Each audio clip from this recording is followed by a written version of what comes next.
কংগ্ৰেছ দলে অসমৰ যুৱ প্ৰজন্মক অপমান কৰিছে। তেওঁলোকে কেনেকৈ ন্যায় দিব? কেছটোতো ন্যায়ালয়ত আছে। ন্যায়ালয়ে 10 দিনতো জাজমেণ্ট দিব পাৰে, 30 দিনতো দিব পাৰে, 100 দিনতো দিব পাৰে, 150 দিনতো দিব পাৰে। জাজৰ হৈ ৰাজনীতি কৰা পাৰ্টীয়ে কেনেকৈ মেনিফেষ্টো দিব? যদি তেওঁলোকে ইমান সোনকালে ন্যায় দিব পাৰে, ৰাজীৱ গান্ধীৰ হত্যাকাৰীক তেওঁলোকে কিয় ন্যায় নিদিয়ে?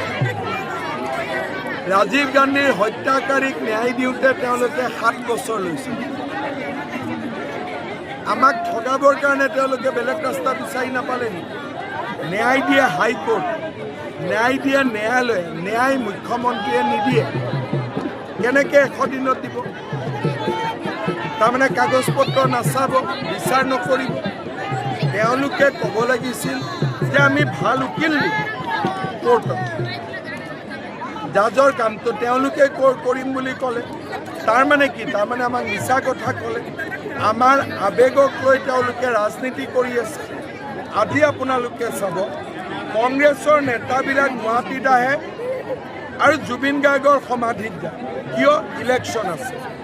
জুবিন গাৰ্গক লৈ ভোট লাগে। কিন্তু অসমক যদি ভাল পালেহেঁতেন, এয়াৰপৰ্টত প্ৰথমতে নামি ভূপেন হাজৰিকাৰ সমাধিত আহিলেহেঁতেন, তাৰপিছত শ্বহীদ বাকৰিত আহিলেহেঁতেন, তাৰপিছত জুবিনৰ সমাধিত আহিলেহেঁতেন। এতিয়া তেওঁলোকে কি কয়? ৰৈ ৰৈ কেতেকী। জুবিন গাৰ্গ নহয়, জুবিন বাৰ্গ। আৰু তেওঁলোকে কয় জুবিনক ন্যায় দিব। আপোনাৰ কথা এটা সোঁৱৰাই কৈছে, নিৰ্বাচনৰ পূৰ্বে যদি জুবিন গাৰ্গক ন্যায় দিব নোৱাৰে তেতিয়াহ'লে বিজেপি ভোট দিব নোৱাৰে। তেতিয়াহ'লে মই কেনেকৈ ন্যায় দিব লাগিব? তাৰমানে মই জাজৰ মূৰত পিষ্টল এটা ধৰি দিব লাগিব। আমাৰ কাম চাৰ্জশ্বিট দিয়া আছিল। আমিতো চাৰ্জশ্বিট দিলোঁ। আজিলৈকেতো কোনো জেলৰ পৰা ওলাই আহিব পৰা নাই। আজি অসমৰ মানুহে মোক ধন্যবাদ জনাইছে যে আজিলৈকে এজন মানুহে বেল পোৱা নাই। সেইটো আমাৰ কাৰ ক্ৰেডিট? বিজেপিৰ ক্ৰেডিট। ছিংগাপুৰে ক'লে যে কোনো হত্যাকাণ্ড হোৱা নাই। অসম পুলিচে প্ৰমাণ কৰিলে যে হত্যাকাণ্ড হৈছে। ছিংগাপুৰতকৈও ভাল কাম কোনে কৰিলে? অসম পুলিচে কৰিলে।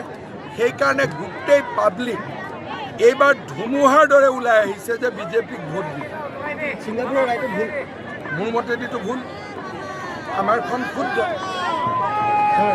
আৰু এটা